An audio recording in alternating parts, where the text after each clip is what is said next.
Sophie, welcome to the show. Thanks for having me. Excited for our conversation, Will. I should have started it. So why, eh, pet? Shouldn't I? That's what That I should. sounded a bit scouse more than Geordie, but the words are right. Yeah. Yeah, I call Newcastle. I've said it for years. I call it the promised land. I love Newcastle. The people are friendly. It's just great spirits. They're incredible. I love the accent. But to be fair, you haven't got the most Geordie accent I've ever heard, have you? Do you know what? It comes out a little bit after wine. So Right. Okay. maybe there'll be an opportunity for you to hear it a bit stronger. But my parents aren't from Newcastle, and I went to uni in Leeds, and then I spent 8 years in London. So I think it's kind of a bit of everything, but it does definitely get a bit stronger after wine. All right, there we go. Well, look, great to have you here, and looking forward to our conversation and getting stuck into things. So you are, well, a very accomplished woman, and now obviously Sophie Milliken, MBE, which we are going to be talking about. But let's start with why you do what you do. You've got some incredible achievements, some incredible things that you've done. But your North Star, if we want to call it that, the mission you're on, what is that and why? I think for me, I know a lot of your guests are super clear on their North Star, and it's been something that's kind of been burning away as a passion for many years. But I think for me, it is something around supporting women generally. Mm, And I don't think that that's always been my mission, but I think that this is where I've arrived. And when I look at all the different hats that I wear, they all link back to that without me being super intentional about it. yeah. So, if I'm to go back to being a kid, I never thought anything about being a woman or whatever. Like, I didn't see any differences between anybody at all as a kid, Mm, and we don't as kids, do we? And then as I got older, when I got married and had my daughter, I felt a real big shift at that point around being different and being treated differently as well. So at that point, I had a corporate career at John Lewis and had my daughter.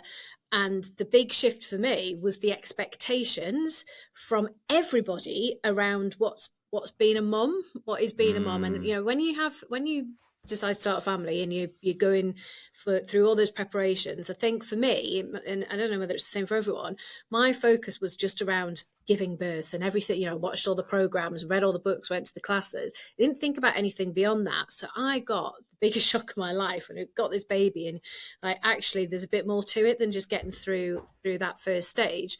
So it was those things that really started shaping me around that time, because there was this expectation that I was suddenly going to be this big carer, which obviously I was. Like, you don't go into that not assuming that, but I think it was that whole expectation of that I do everything. And there were so many people that thought that, even sort of my parents, kind of in the language that they use and how they spoke to me, there was a lot of assumptions around me taking maternity leave, which obviously I did do, but I didn't take a huge maternity leave. But it was around the organisation. When I went back to work, it fell to me, and making sure that she had the right food and everything and was organised and planned out fell to me. And that ultimately was a contributing factor to why I ended up getting divorced in the end. It wasn't the main reason, but it was definitely part of it. mm, And then it was then, I then became this single mom, which was never a label that I would have chosen. It was certainly wasn't a role that I wanted to have. It was something that I didn't talk about at all, because I was really worried that people were going to judge me and make assumptions around what I couldn't do and what I was, rather than what I could do.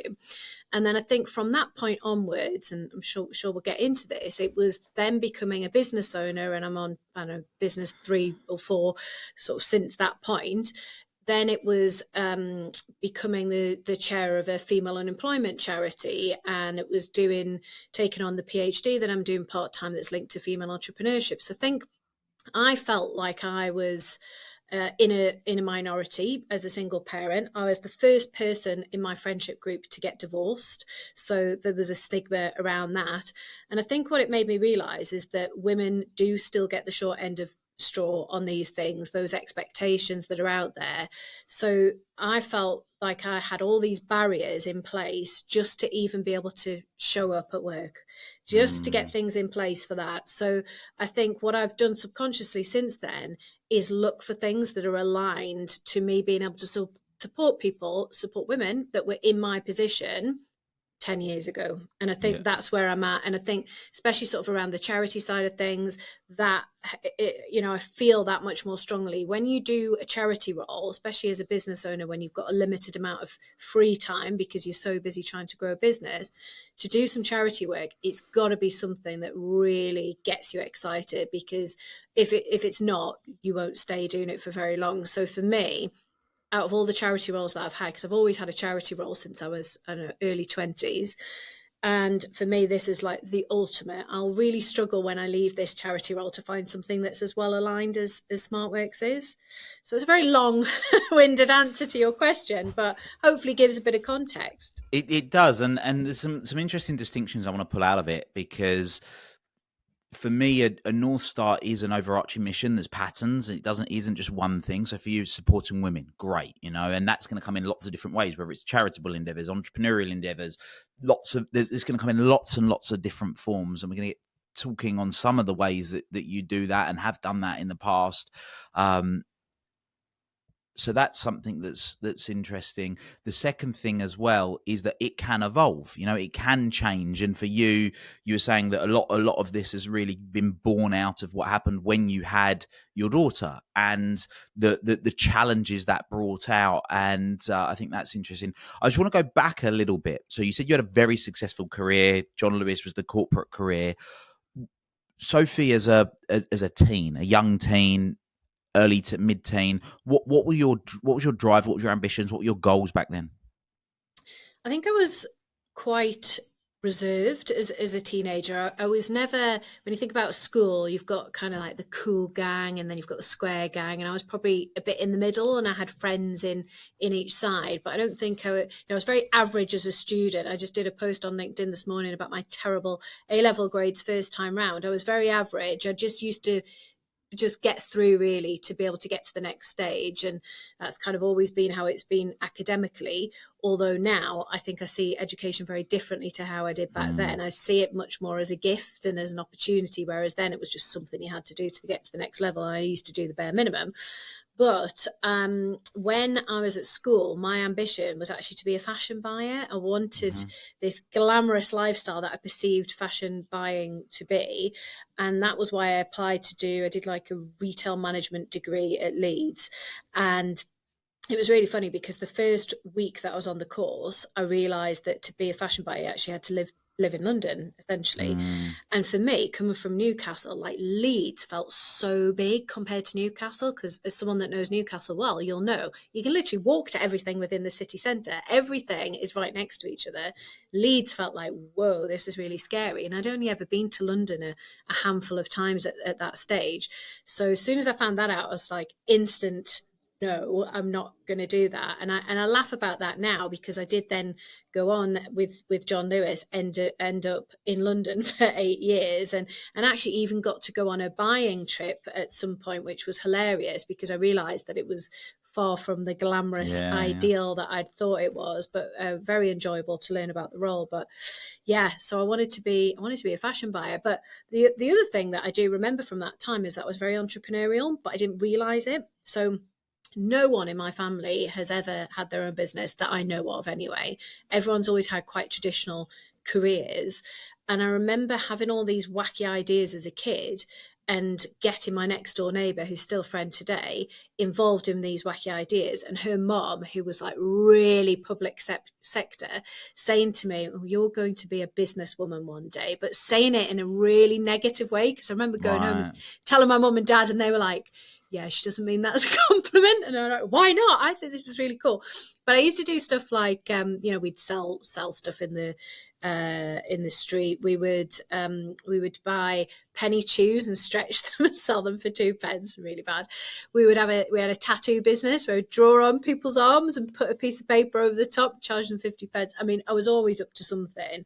And, I had a paper round at 12. I had my first job at 13 or 14. It was before they had sort of laws around these things. And I loved earning money. I loved it. It gave me a real buzz. And yeah, it was fun. So yeah, definitely enterprising for sure as a kid, but without realizing it. Yeah. Why do you think what was it doing the tattoos and all the things you're talking about, and the paper rounds, which again many of the entrepreneurs listening to this can relate to. I mean, I remember at one point having multiple paper rounds and whatnot, buying and selling stuff in school. What was the what did the money give you that having the money gave you that not having the money didn't at that young age?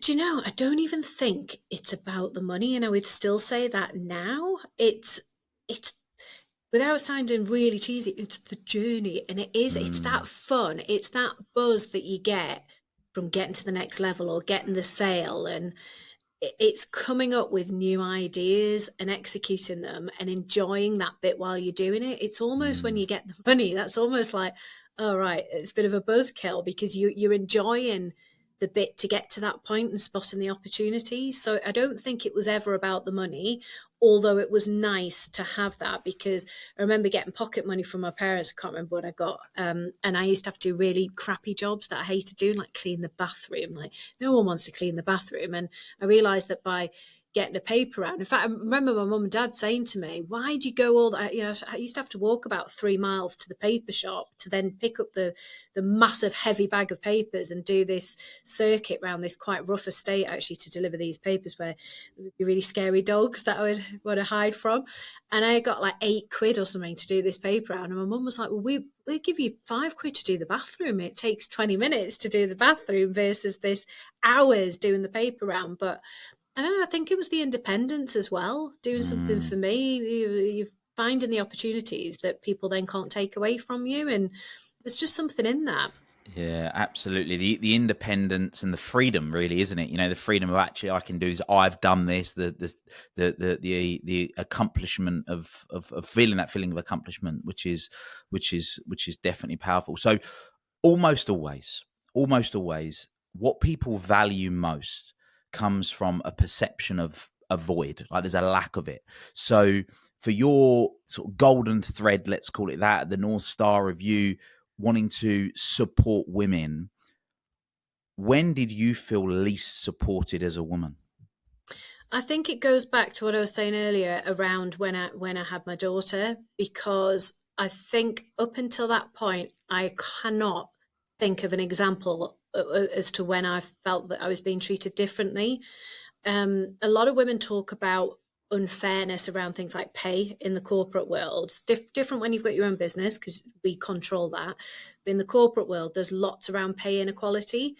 Now, I was quite funny with that because at John Lewis, we used to have this cool pay performance type system, performance pay. And I used to use that, and I would go to whoever my boss was, and you'd have an annual appraisal, but I would try and go to my boss to talk about pay twice a year rather than once. And I would say to them, right, here's the framework. I'm exceeding on all of these things because I worked really hard and I was good at what I did.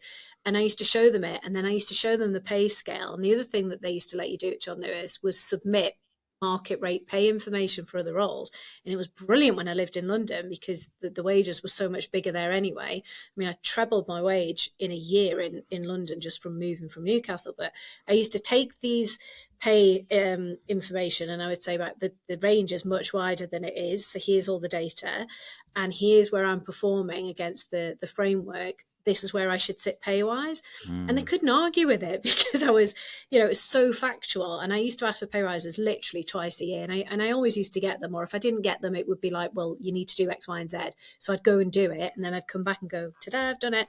And so I never noticed that pay thing ever. It was definitely having my daughter and those sort of society things. You go to the toddler group and there's no men there. There's no dads there. It's all maybe there was one, and I think that's changed now. I do think it's better, but all my friends that have got kids, they still all do the majority of the hard work, and it just felt really unfair. It felt really unfair, and I think because I had so many challenges with my ex-husband, still do, I used to get really upset, angry and frustrated about the fact that there was no framework for that could help me. You look at things like the child maintenance service, don't even think it's called that anymore, but that is not helpful for people that were in my situation. It's very unbalanced. And I do hear guys talk about how it doesn't necessarily work for them either. So it feels broken and it feels like it doesn't work for anyone. But whereas I used to get really angry and frustrated and upset with my ex-husband, it got to a point where I just thought, I am wasting so much energy on a situation that is never going to change because he has different values and ethics to me. I think he should do the right thing with lots of these challenges, but he doesn't. So therefore, I started thinking, well, what can I do that actually will make a bit more of a difference for someone that hasn't quite got to my situation yet, but is going to experience their own frustrations and their own challenges. And I've got loads of ideas of things that I want to do kind of further through my career or when I retire, that will help future generations around that. So I think that's where it's come from. Yeah, absolutely. And I think that what you touched on as well is really important, and it's such a simple thing. Anyone can do it. It's just reflect and ask themselves, what do I want to do? And what do I not want to do? And often when people are feeling really frustrated and low and negative and whatever it is because often just even doing that real simple exercise, pen and paper, line in the middle, what do I want to be doing now? What do I not want to be doing now? You'll almost always find they're doing more of the things they don't want to be doing than they are the things they want to be doing. So in your instance, there was the things that maybe like, let's call them the cliche, mum things, whether it's the shopping and the this and the that, and then that's the expectation. Well, I don't want to do that, and that's where you create this conflict because one person's got an expectation, another person's got an expectation, and obviously you've broken that. And I think you're a shining light, Sophie, for so many people because I come across them and go, right, well, I'm a mum and my primary focus is I want to focus on my child or children, whoever that is, but also I want to make something for myself in terms of my own business. And sometimes not always in your own business, it can be in your own career. I know you run your own networking event called City Ladies Networking in Newcastle and London and Paris, and no doubt people listen to this in years to come. There'll be other locations that they can do that, and it's for women in a professional career that want to pursue their professional career. They don't want to necessarily just be the stay-at-home mum, and that's okay. It's having that choice. But what's your advice to the people listening to this that want to pursue and have a career? Obviously, they've got a lot of societal beliefs around what you should do as a woman. And there's still, all right, it's a lot better than it was, but it's still not there. But then also the real practicalities of if you are a single mum and you've got to do the school run, but you want to grow a career and you've still got to pay for childcare, but money's tight. So I know you had your own experiences with that and how your dad had to get involved to help you. And I think that's, because you are the proof in the pudding that it can be done, Sophie. Yeah. I think if I was to go way back, and if someone is listening, man or woman, around, thinking about before they have kids, I think actually the most important thing is to think about who you choose to have children with, to make sure that they are someone that is likely to be a supportive partner, someone that is on the same wavelength as you in terms of those expectations around who does what and how it will all work. I think that's a really important conversation to have, or multiple conversations. But if someone's a bit further along and they've kind of fallen into this situation, I think there's something around it being okay to want to do everything. We do all want to have it all, and I don't think you can ever have it all or not all at the same time. But I think it's important to remember that as we become a mom or a dad or taking on more responsibility, we are still us. And actually, if I was to have said all this awful stuff's happening, when Jess, she was only 2 when we got divorced, all this awful stuff's happening, what I could have done is gone, I'm just going to focus on her. I'm going to sack everything else off and just focus on her. And some women would have chosen to do that, and that is fine. If I had chosen to do that, I would not be me. I'd have got really depressed. I know I would have. I'd have got depressed. I'd have felt bored, all these things.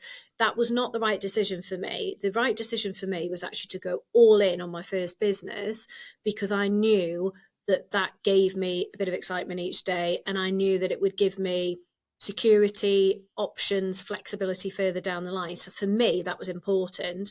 And actually the end result on my daughter was that I was happier. I was distracted from some of the hard things that were going on, which then was good for me, was good for my mental health. I did then achieve a lot with that first business as well, which created opportunities for my daughter. So all really positive stuff.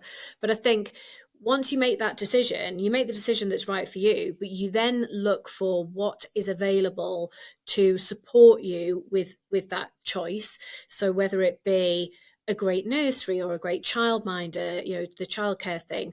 But I think beyond that, it's looking at what's your support network. So if you run a business, who have you got in your team that can help in any way? Who can you speak to? Who have you got in your friendship group that you can go and have a cry to, or go and get some practical advice from? Who can you make friends with at the school where you can do this, the swaps for the play dates and all that kind of stuff, and not being afraid to ask for help, because you want to put, especially as a business, I'd only had that business for 6 months when I separated and ultimately got divorced. That was really bad timing in so many ways, but also it was the best timing, because had it have happened when I was still at John Lewis, probably wouldn't have left John Lewis. And that was, so I look back and I think it was probably a good thing. But, I didn't want to tell anyone what was going on because I saw it as a weakness. But actually, if that was to happen now, I would be really upfront about it, because I think you have to be and people are accepting and people want to support people. There's not many people out there that don't want to help other people. So you've just kind of get out of your own way a bit and just work out and have a plan, and just look a few steps forward. So at the point where I got divorced, which was really quick after we got separated, because I knew it was over and I was like, I need this sorted for my mental health, I need to move on. And financially, I knew that it was going to be 2 years of really challenging times financially and in every other way, because the business was 6 months old. I'd had this massive salary at that point at John Lewis. I'd gone from that to setting up a business. You're not on a massive salary from day one. We were always profitable, but I was on maybe a third of what I'd been on at John Lewis. So it's a big difference. And also, you alluded to it around the mortgage thing. In those days, this is 10 years ago, you could not get a mortgage when you were self-employed for 6 months, which is what I was at that time. It might be a bit easier now, but then you had to have 3 years worth of accounts. Didn't have it. So even though I'd never missed a payment, I'd always been the one that was the breadwinner in that relationship anyway. The bank were like, yeah, no, doesn't matter. Computer says no. So I had to get my dad to go on the mortgage, which, he's my dad and we've got a good relationship. So he did. But he had to lie to the bank and pretend that he was going to work till he was 75 to be able to process that application. And because he was obviously significantly older than me, it meant that the mortgage term reduced. So whereas we'd been on like 23 years at that point on the house, it then went down to 11. So the payment went from £650 to £1,400, something like that, literally within days. And I wasn't earning very much. And then my childcare went up to, it was about £1,000 a month for childcare. So it's all these costs just to live. And, it wasn't a particular, it was an all right house, but it wasn't, my dream house or anything. So it's mad, I pay about that now for something, much better. It was just wild how that all worked out. It was just bizarre. But, I went back to this 2 years, you're going to have to do this for 2 years. We didn't go anywhere for 2 years, really. I mean, I couldn't even drive at the time. I was so restricted by all these things.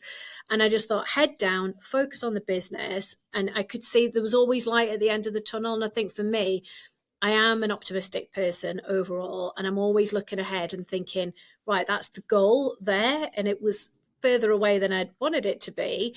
But I had to just keep moving forward all the time, keep moving forward. There's two things that you said there that I think are really important. One is the power of identity. In my experience, anyone that ever has a significant emotional event in a negative way, it's because of a loss of identity. You divorce your husband or wife, you're no longer the husband or wife. You break up with a boyfriend or girlfriend, you're no longer the boyfriend or the girlfriend. You lose a child, you're no longer the mother or the father. You lose a niece or nephew, you're no longer the aunt or uncle. You lose your job, you're no longer the employee. It's this identity, and the strongest force in the human persona is to stay aligned with our identity. And I've seen so many people that have gone and had kids and they've lost themselves, if you want to say that, because they've gone, right, well, now I must be a parent. I'm going to leave the rest of I'm not going to pursue my other passions, whatever they might be. I am a netball player. I am a football player. I am a business owner. I am an employee, whatever it is, to go all in on that. And then they wonder why they create this disconnect. And the other thing that I think is really key that you said there is that no matter how bad it seemed, you were focused on a more optimistic future. And I think that's the part where some people, they don't create a compelling enough future to pull them through the tough times, which you obviously you obviously did. Yeah, and I think if I hadn't, I can see and I can even remember that sort of spiral almost. And you're right, that whole loss of purpose thing. I can completely get that. Your loss of identity and your role as X, Y, and Z. So for me, I had to have that focus. Otherwise, I'd have just lost it. And I think it's hard, a lot harder to kind of pull back once you get to that point. So for me, it was the only option. Really, I'm very pragmatic. Yeah, I also love that you said about the importance of a network. I mean, you literally run your own network now, don't you? City ladies networking around, look, I'm going to make friends with the other school mums. I'm going to make friends with other people at work, and I'm going to ask for help. There's you may well know him, but a good friend of mine is Michael Heppel, who's also Yes, I do. from Geordie. Newcastle. He is indeed, and he wrote a number of different books. But one of his books is called How to Be Brilliant, and in his book How to Be Brilliant, he talks about the 5 magic words. Can you help me, please? And most people just won't get out their own way to ask that question. Can you help me, please? Very, very, very, very rarely is the answer ever going to be no before you've asked the question. And the version I really like is, who do you know that might be able to help me with X? Because sometimes that feels a little bit better, rather than just asking the person and assuming that they put them in an awkward position. Like, who do you know that could help me with X? And a lot of the time I go, well, I could do that. I can help you with that. And it's such a powerful question to ask. And the power of network. I know there's all of the sayings, your network is your net worth and all that stuff. And it's not just about money. It's actually about sanity. Sometimes being able to have those conversations, ask for that help, get that bit of respite. And if you don't have that network, let's call it, then you create one, and put yourself out there and do that. So that's that. But then obviously you went on, and I know that you built your business. You actually then went on and sold your business. Yeah. So I did. I sold that business. So sold it in 2019 and stayed on, did my earn out, and then was going to stay on for a bigger event, but just really wasn't enjoying it at all. Really wasn't enjoying it. I had a clash of values, I would say, with a couple of my co-directors, and just got to the point where I just thought, this isn't for me. For me, there's things that are just non-negotiables, and how you treat people and doing what you say you're going to do and being really honest in everything to do with business. It should be non-negotiable for everyone, but turns out it's not. So for me, it was just time to go. So I left in January 2022, and then the same night I set up the new business, what, 2.5 years in now with Moja. And then obviously alongside that, I've had City Ladies for, I know, four years now, and then some of my other interests around the charity stuff as well. Yeah. Just you touched on it for the purpose of people listening and going, oh, what's Moja? That sounds interesting. What's Moja? So Moja is and was an idea that I had when I was thinking about leaving that first business, because when you exit a business where you've when you exit a business that's kind of got to that point, you have loads of restrictions around what you can't do. And obviously one of those tends to be you're not allowed to operate in the same industry. So I had to have a bit of a think about what next. Do I sit around for 9 months while I wait for these restrictions to expire, or do I crack on and do something different? And I'd had this idea bubbling away, because one of the things that had made that business really successful was when I became really well known within that industry, because it was a very small industry. I still have lots of friends there. Everyone knew each other. And I did a couple of things that made me more well known in that industry, but without realizing that it was a strategy. So it was things like, I wrote my first book. I then got offered 2 TEDx talks. I did a column in a careers magazine. All these things just started happening, and it had this snowball effect. And I know you've benefited from similar sort of profile raising stuff yourself, so you'll completely get it. And I had this idea that there was a business idea in that. I wasn't sure whether it was marketing or whether it was PR or it was a bit of both, but I kind of penciled it out as a plan and pitched it to a few friends and said, does this make sense? And a business friend of mine looked at it and just said, I completely get this. It's something around personal branding, which is a term that I hate, but people do understand it. For me, personal branding is more about, or I think people think it's more around social media, and I think it's all the other bits actually that you then share on social media would be how I would describe it. But yeah, I came up with this idea, persuaded a few people to join me. Moved literally it was in the same building that my previous business was in, and took some space, built a podcast studio, and started trading pretty much straight away, which is wild when I think back. Just no break, straight into the next thing. So yeah, we're working with founders and also with senior execs to raise their profile. So all sorts of different ways, books, awards, press and PR, some more of that traditional PR stuff, but speaking opportunities. Everyone wants to improve their speaking game. So looking at how do we get people paid opportunities. We're doing stuff around networking. We're just so many different things. And it's really interesting because we're working with founders all over the country doing really cool things, like really niche things that people are into, and they're all in a different place with their profile. So it's really fun for us to actually work with them on something that's really bespoke to them. So having lots of fun with that and looking at what our future strategy is as well alongside that. Sounds good. So you mentioned books. So there's 3 books now. Yeah. The first book was Lana to Earner. Yeah, that's the one. What's it about? So that one, bearing in mind that my first business was a graduate recruitment and employability consultancy, was a book for students to help them land their first graduate job. So it was a kind of how to get through the selection process, essentially. Okay. So yeah, that one came out in 2019. I did do an update to that about 2 years ago because COVID brought a real change within the recruitment space around online and virtual assessments. So even though I wasn't in that space anymore, I was like, I really just want to do an update because the book does okay. And I just wanted to make sure that it was brought up to date to cover all the virtual stuff. So yeah, there was a second edition of that. So for the graduates, the students listening to this, 3 top tips to land that graduate job and get earning. What would they be? I would say the biggest thing that I see in terms of a mistake is students being enthusiastic about the role but not the company, or about the company but not the role. Mm-hmm. So it's really important to do your research and apply for less roles. So you see the scattergun approach a lot where people are just applying for everything in the Times Top 100. But actually it's better to only apply for maybe 4 or 5 roles so that you can demonstrate that enthusiasm and genuine excitement for the company and the role. But very, very rarely see people that show both. So that would be the thing. So how would I sum that up? I guess it would be making sure you do your research so that you are able to show that and it's genuine. So that'd be one thing. The other thing would be at that very early stage where it's quite often online tests, I'd be saying to them that they should practice before they do the real thing, because there's nothing worse than getting booted out on the online test stage before you even get to show what you're all about. And then the final thing, I guess, would be around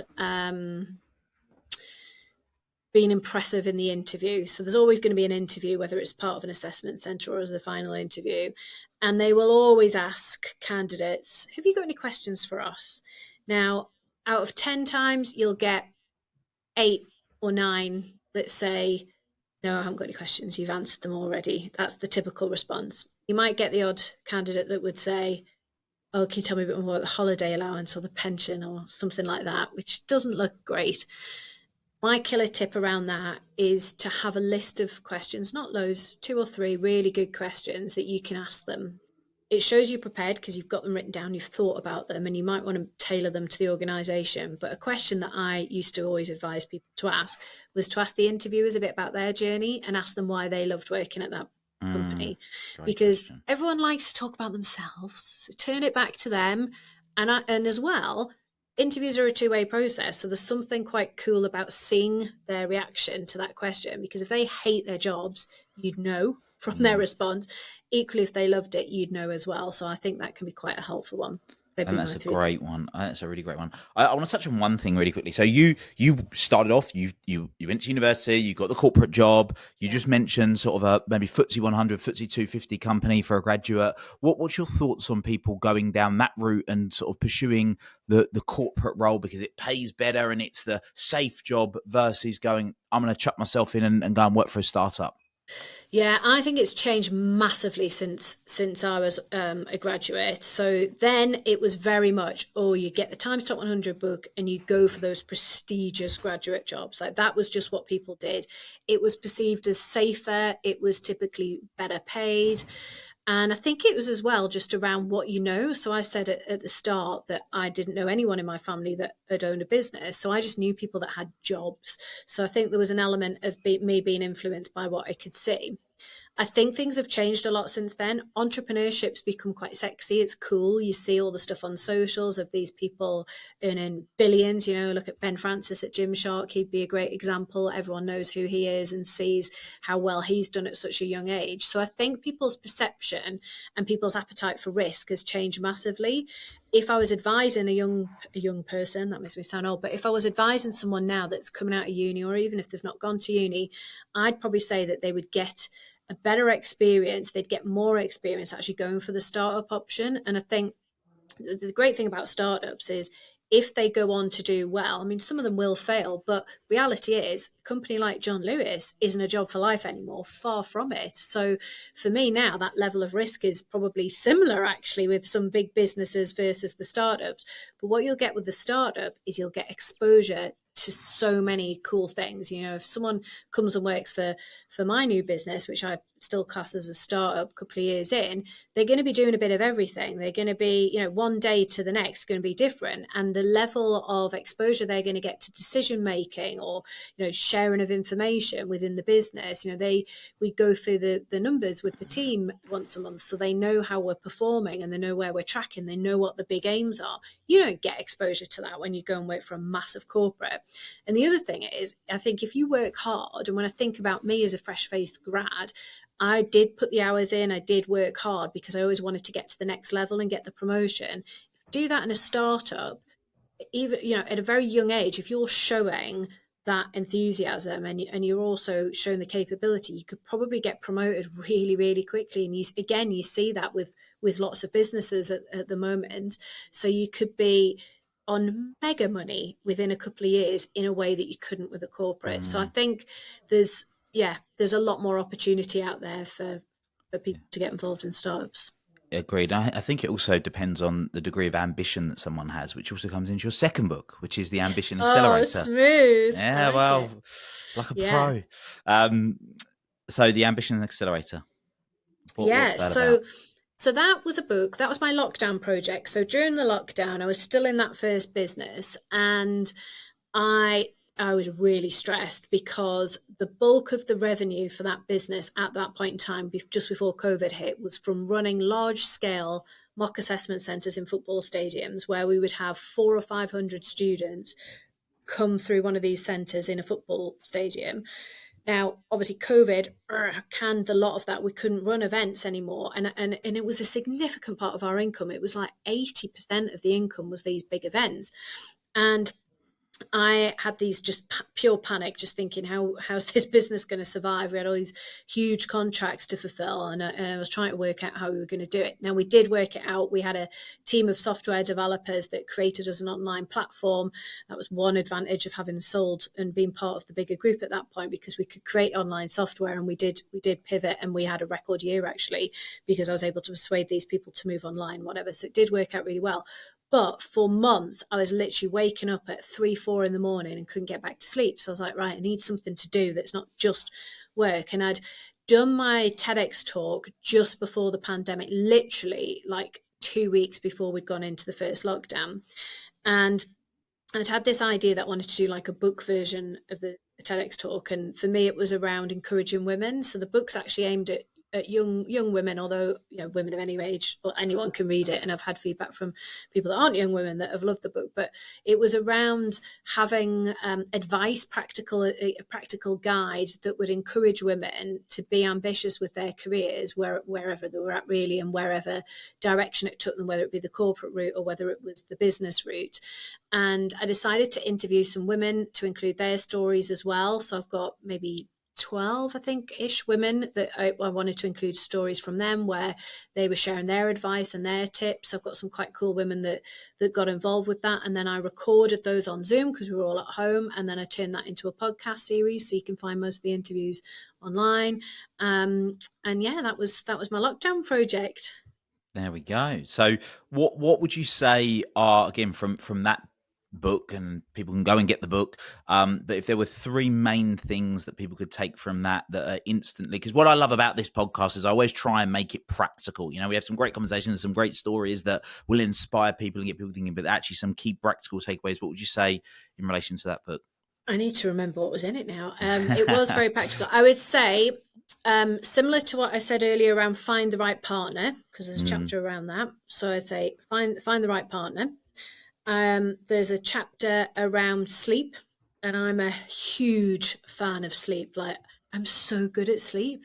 I know exactly what to do to get the best night's sleep. So I could tell you now exactly what I need to do throughout my day to get a 92 or 93 sleep score on my Fitbit. So the sleep thing is important for me because I'm a person that cannot function with poor sleep, and yeah, that's mega. So I would say. So that let's drill into those things, because it's funny, because it's so interesting. I've had a few sleep experts on the podcast, and what a lot of people think is, right, well, if I want to get a good night's sleep, what do I need to do, like the 10 minutes before I go to sleep? But it isn't about the 10 minutes. It's about actually the whole thing you do in the day, which you've just touched on. So what are some of your top tips for people that are struggling with sleep, things they need to be doing in the day to be able to get that quality night's sleep? This is so mad because I'm definitely not a sleep expert, but there's things that I've done over the years where I'm like, this makes such a big difference. And then I listened to Matt Walker. Have you come across him? Why we? Yeah, brilliant book. Why we sleep. And I heard him on a podcast, and he was talking about all these things. I was like, oh my God, this is what I say to people. Like, this is true. And it was such validation because I'd never heard it anywhere else.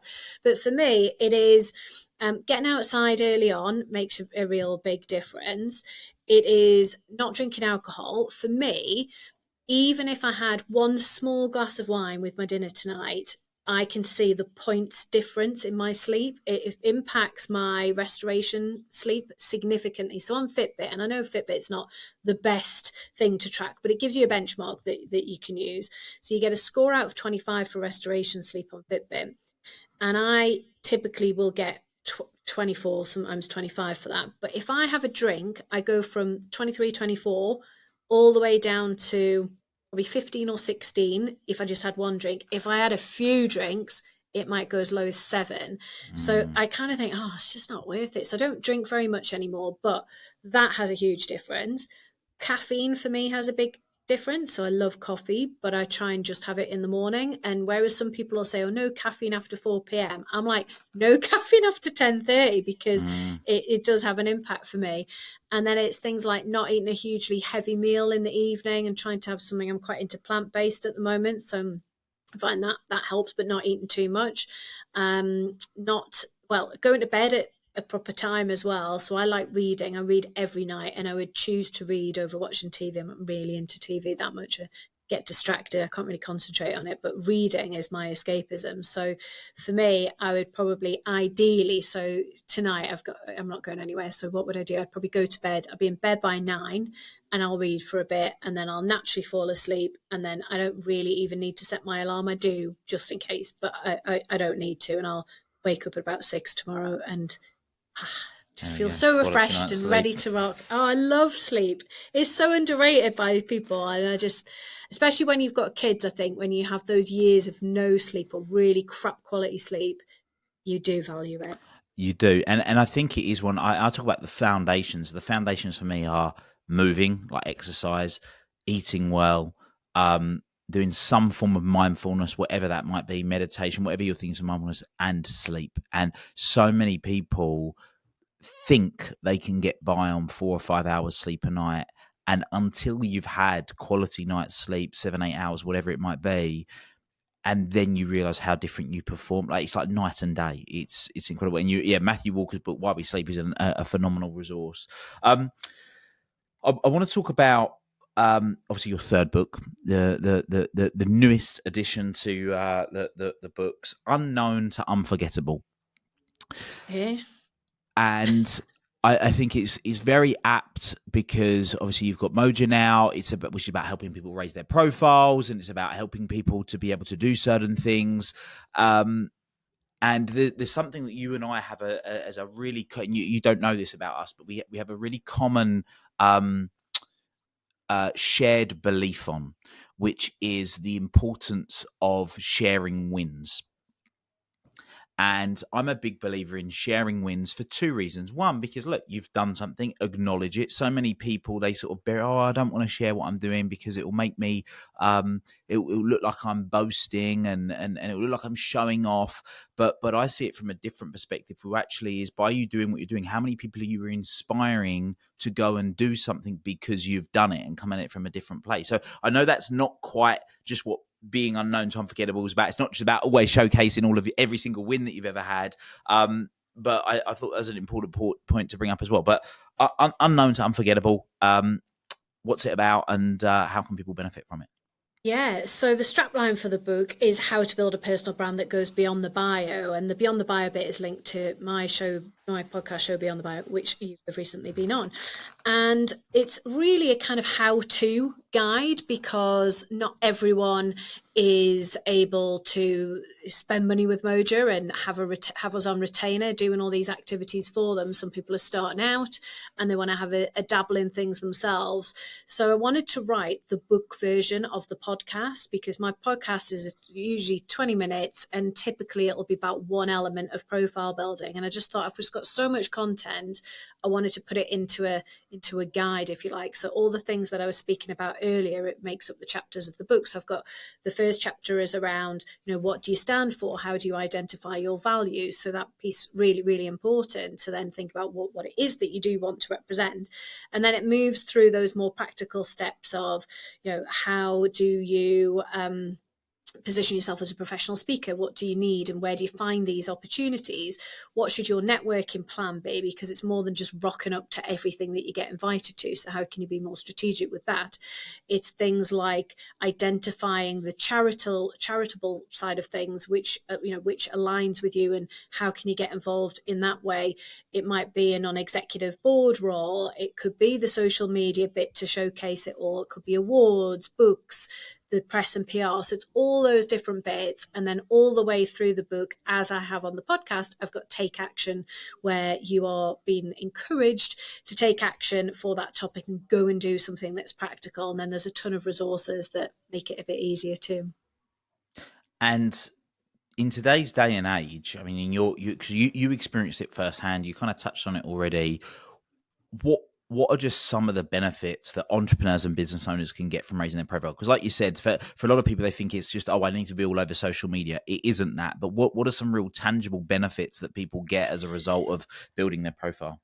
I mean, for me, it's a no-brainer. But, when I think back to the first business, it was only when I started getting those benefits that I was like, oh, there's something in this, because it was never a strategy. So when I look back, there's a couple of things that really do stand out for me. So probably a really great example was I wrote an article for an HR magazine. This is years ago with the first business. Wrote an article about online tests for an HR magazine. So pretty niche. And I shared this article on LinkedIn. And it was just what I did. I've done the article. Here it is, just sharing it. Again, it's not braggy at all. It's like, hey, if you're interested in online tests, which, let's face it, there was a handful of people that were interested in that. But the one person that I would have wanted to see that, didn't know this at the time. We were connected, I think, but we didn't know each other. So somebody saw that post and sent me a direct message and said, hey, we're looking at doing this within our business. And it was a huge bank, and said, we want to bring this into the business. Can you come down and pitch to our exec co like next week about what you could do and what it would cost and everything? Oh my God. So off I went down to London and did this big pitch. And, that generated a 60 grand piece of business for my company. So that is a very clear, tangible benefit that I did one article that probably took me an hour maybe to write. A LinkedIn post took 5 minutes to put together.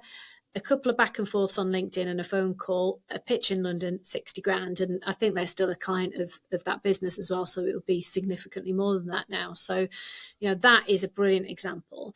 And then I think probably other examples would be around that snowball effect that I spoke about earlier, where you do one thing and then it generates something else. So when I did the first book and did a book launch, I got offered 2 TEDx talks from that. I said yes to the first one, and then got a column in a careers magazine. I then got offered an ambassador role at a charity. So it was just this sort of snowball effect. So for me, what the reason why people should do it is it will generate sales if you do it in the right way, and it will lead to fun opportunities. And if you're not in business and having fun, what's the point? So absolutely. And for me, this links in, because I know you talk about certain things. I mean, you're a founding ambassador for Every Child Needs a Mentor, and I don't think every child needs a mentor. I think every person needs a mentor, and they need mentors. It's plural. You know, you can have your mentor in helping you build your profile. You can have mentor in scaling your business, because they're not actually necessarily the same people. You can have a mentor in how to create a loving relationship, and that can be what I call a direct mentor, someone you're paying or someone you're spending time with, or indirect, listening to podcasts, listening to books, learning this stuff,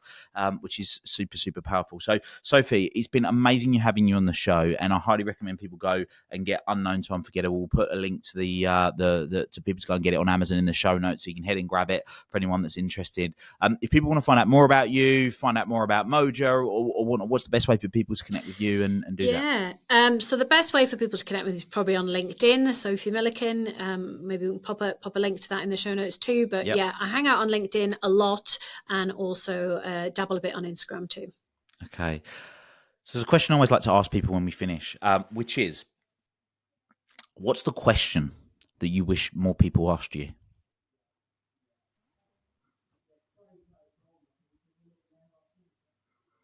God, that's a hard one. What do I wish more people asked me?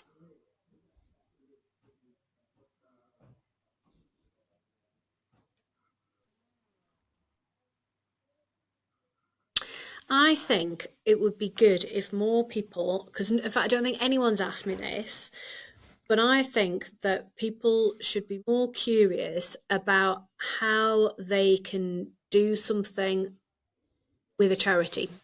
So I think people should be asking me about the benefits of supporting a charity in the way that I do with my time. So I can, I do support financially as well. When I do the launch for the book in a couple of weeks' time, that is going to be a fundraiser for the charity.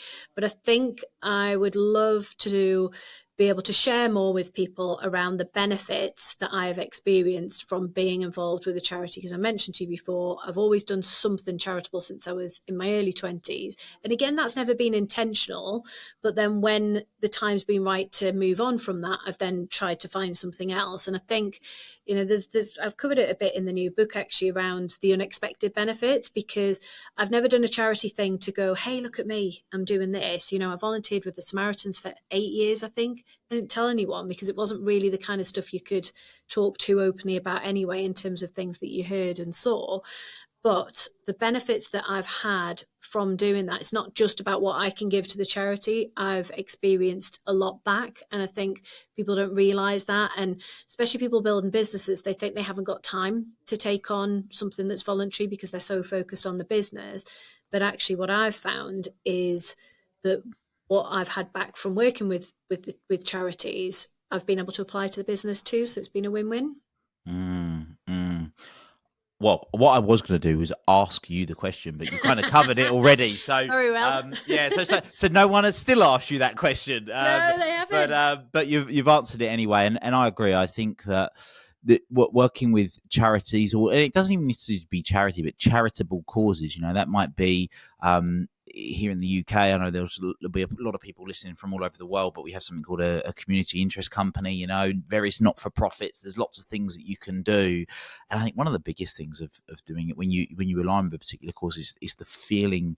It's because I don't believe there's anything. There's no such thing as a truly altruistic act. I just don't agree, because I believe that at worst, what you benefit from doing that act is feeling better about yourself, right? And just feeling good that you've done it. So it's never truly altruistic. You never truly do something solely with the intent of getting no gain from it whatsoever. And I think that with the right cause and being aligned to the right cause, it feels really good. It really does feel really good. And yeah, some people, they can give money, great, but actually giving your time is super, super powerful. Well, Sophie, it's been amazing having you as a guest. Thank you so much. And for everyone that's listening, go and get the book, go and check out, connect with Sophie if you want to. Feel a barrage of LinkedIn messages coming your way all of a sudden. And I look forward to catching up with you very soon. Thank you. Everyone that's been listening, until next time, live a life you love. Thank you for listening to North Star Conversations with Will Polston. I hope you've enjoyed this episode. Share it with just one person that you think will benefit from it. My North Star is to empower people to transform excuses into results and live a life they love, and this show exists for that purpose, and you can help make that a reality too. By liking, rating, reviewing and sharing the show, you will help the platform algorithms do their thing and get North Star Conversations in front of more people so they can benefit from it too. Make sure you hit subscribe so you get the newest episodes as soon as they're released. Until next time, live a life you love.